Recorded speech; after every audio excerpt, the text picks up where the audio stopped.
Hi, Raffaele Tanzi here. I'm going to present multi-factor authentication and the benefits that it can bring to the overall enterprise infrastructure security by going through a list of information. So during today's class, we're gonna do, first of all, a brief analysis of the risk assessment that I've done and why I selected MFA. After that, I will go briefly towards what MFA is, and then I will move into the brief story around it in the last 30 years. So, how and when exactly MFA has been launched, and how it has been evolving during the last 30 years with the different technology that is coming around. After that, I will move briefly again into an overall view of the three main type of factor who you are that we're gonna see it later and what are related to. After that, as I mentioned here, I will analyze briefly, very briefly, the top two type of attacks that are actually around for enterprises, and then in the next topic, in the next part, it will be very clear, and I will go deep into each and single advantage that MFA can bring in order to try to prevent those cyber attacks from being successful. After that, we will try to go deeply into all the functional areas to explain um, what are the benefits that MFA can bring to any specific functional area. Okay, let's move into the asset list. This is asset list and risk assessment that has been taken from the company, which has highlighted that in terms of confidentiality, integrity, and availability, the two main uh, systems that are considered as critical are mail server, online payment, and also uh, SharePoint. In the second part, in the risk assessment, has been discovered that the vast majority of our vulnerability and our cyber attacks during the last year were due to either phishing attacks and password compromisation or user compromisation. Also, we discovered that there have been few times keylogger installation in the endpoints, and due to this analysis, we realized that MFA application it's now a mandatory requirement for this infrastructure. Furthermore, further down, we're gonna move into what is MFA exactly. MFA, as per the NIST, as per is written in this one, it says is an authentication mechanism to verify an individual identity by requiring them to provide more than just a username and password. Briefly, one key component of the security is IAM, which stands for Identity and Access Management. Multi-factor authentication in nowadays system is a key component of this subcomponent called IAM. Uh, that means in order to be sure and to identify properly that the user is what he or she claimed to be, we need to put extra layers of authentication. We have been Has been discovered throughout the years that not a single username and password combination can be enough to strengthen, because password has been proven to be weak, and pin code are normally easily guessable or accessible to brute force attack. The brief story of MFA. MFA was launched back in late 90. There has been a little bit of debate on who exactly launched it. It has been discussed that probably AT&T was the first one to launch it with callback functionality, but mainly it has been evolving in different method, in the method of being able to be applied. In early 2000, the one of the key factor that was used was either was what you have. What you have means something that the user must possess. In early 2000, it was mainly focusing either smart cards or token generator, and there was only and mainly focused in big enterprise. In mid 20, due to a huge increase on fraud, that has been discovered that MFA was coming to be mandatory, and therefore multiple company as more even smaller company, and in particular financial companies, slightly moved in launching their own token generator MFA capability. In late 2000, obviously with the adoption of mobile devices, this has moved slightly from something that you possess of being a physical device from something you possess in terms of uh, one-time password or time-based one-time password, OTP. Those are used today as well, mainly when we are talking about financial payment. And in 2013, due to the main increase and the availability of mobile devices, which led to migration of also to the third type of factor that we're gonna see later, and this called something that you are. Obviously, with the mobile devices being able to recognize fingerprint and face recognition and biometrics in general, in 2013 and in later age, multi-factor authentication has evolved, and it's now based on fingerprint purely, and most of it, I should say.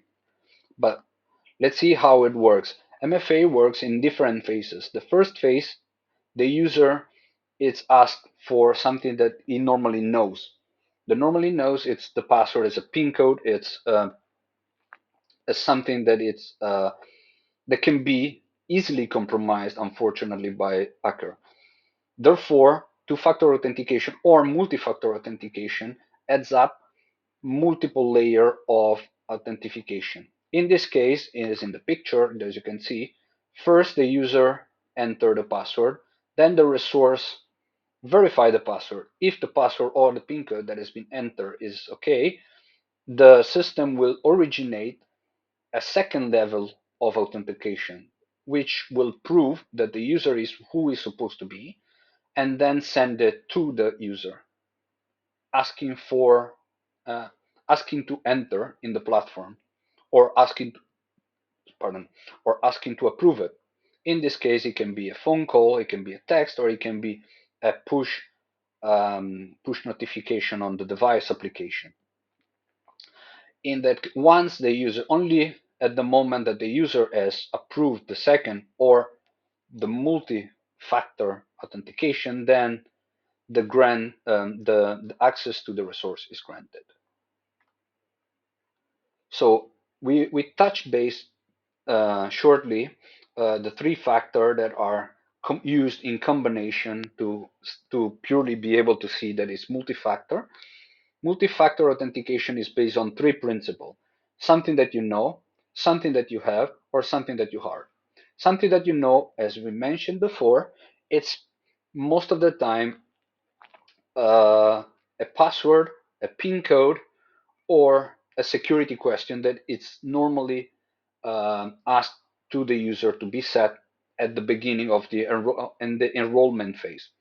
Something that you have, it's normally a one-time password or a time-based one-time password, or eventually, as we previously saw in early days, the possession of a smart card or a token that is originated by a token generator.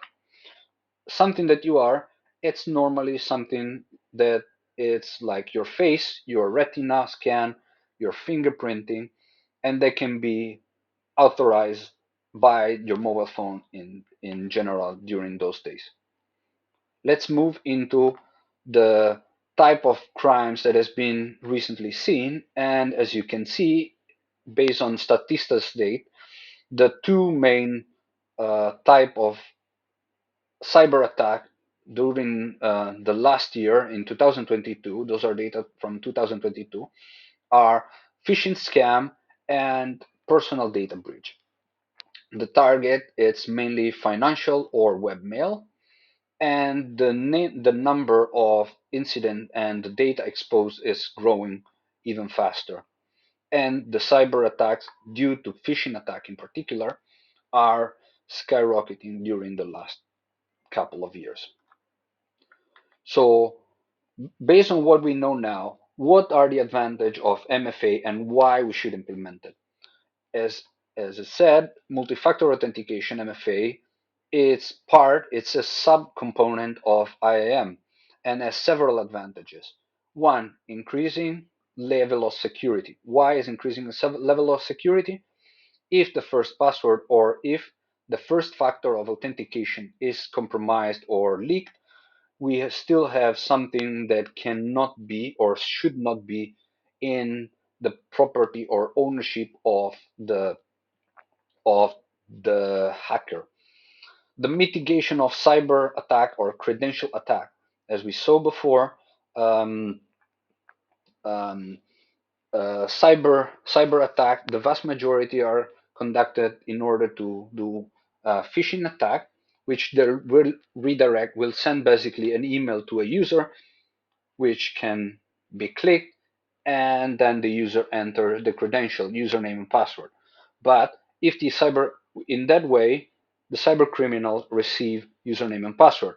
But if the cyber criminal doesn't have the second or multi-layer factor authentication, the component, the attack, is not complete, it's not fully successful.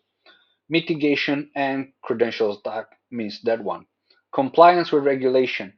Due to this increase in level of security, the vast majority, the two main majority or the two main uh, cybersecurity framework are, which are PCI DSS nowadays and ISO. They recommend or they make MFA as a mandatory requirement in their policy. Protection of sensitive data. Use it along with encryption data. Multi-factor authentication can be a good tool that can be used in order to prevent unauthorized access. User accountability. User accountability comes after the increased security. If the user is validated by MFA, that means that is exactly what is supposed to be. And it's not a person that can be uh, spoofing someone else's personnel, if you want to put it in this way. Cyber attack protection.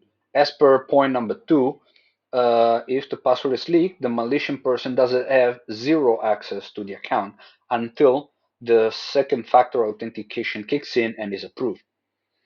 And number 7, it's another very important point, and that's the reduction in cost. As we previously saw, the vast majority cyber attack are now targeting uh, leaking of user account password or information and or phishing attack.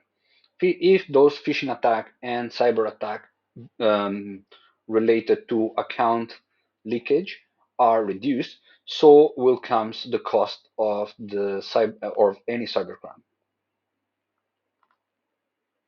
The functional area that are impacted by MFA are I and M, because MFA is part of the IAM. If you remove it, IAM will be a little bit less powerful and less strong. Data protection. The use of MFA with encryption, as I mentioned before, add some extra layer of security, because encryption itself grant a little bit of um, uh, data protection itself. But if the data is exfiltrated and the hacker is also able to bypass the encryption, whatever it is, AES, 3DS, or DES, the if you can put an extra layer of um, protection, which can be MFA, This also increased the possibility, the difficulty for the hacker to have access to sensitive data that has been exfiltrated. Network security.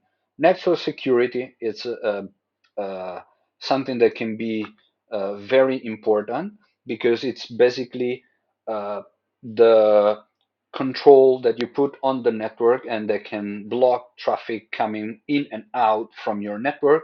So if you have MFA, if you have MFA to the firewalls, to the IPS, to the IDS, to anything that is a device or an asset within your network, it can be a computer, a laptop, a mobile phone, it can be IPS and IDS and firewalls, as I mentioned.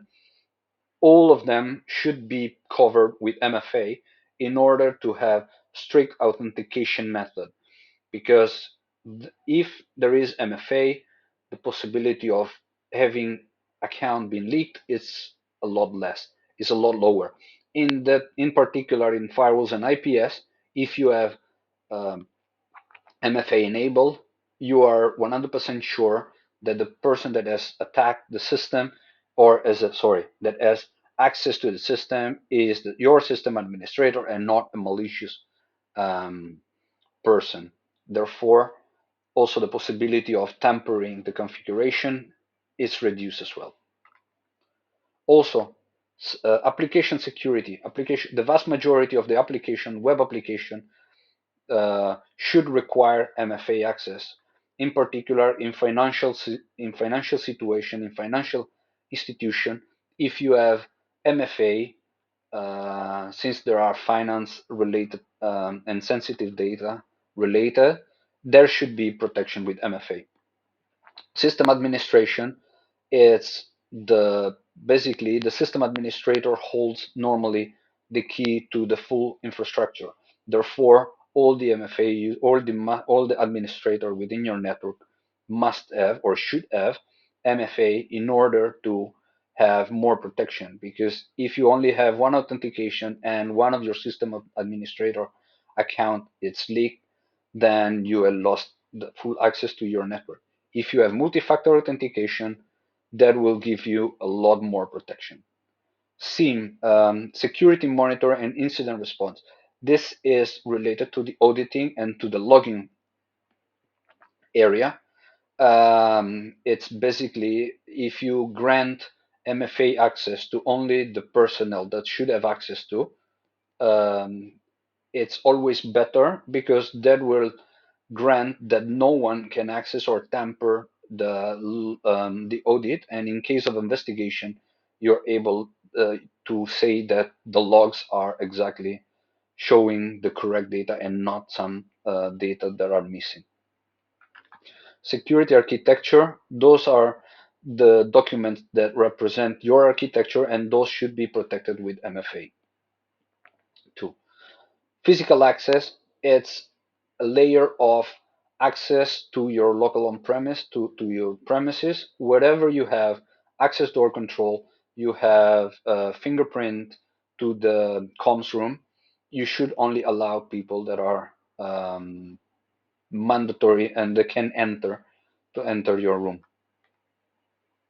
Endpoint security. Enroll MFA on devices that contain sensitive information like emails and informants. This will reduce, as we mentioned before, we cannot unfortunately reduce the compromisation, assuming that you have all the other layer encryption and other to the data. If an account is leaked, all the encryption it's actually bypassed. If you have MFA, MFA will reduce the likelihood of your account being leaked. And this is it. Those are the documents that I refer to, and please let me know if you have any questions. Thank you.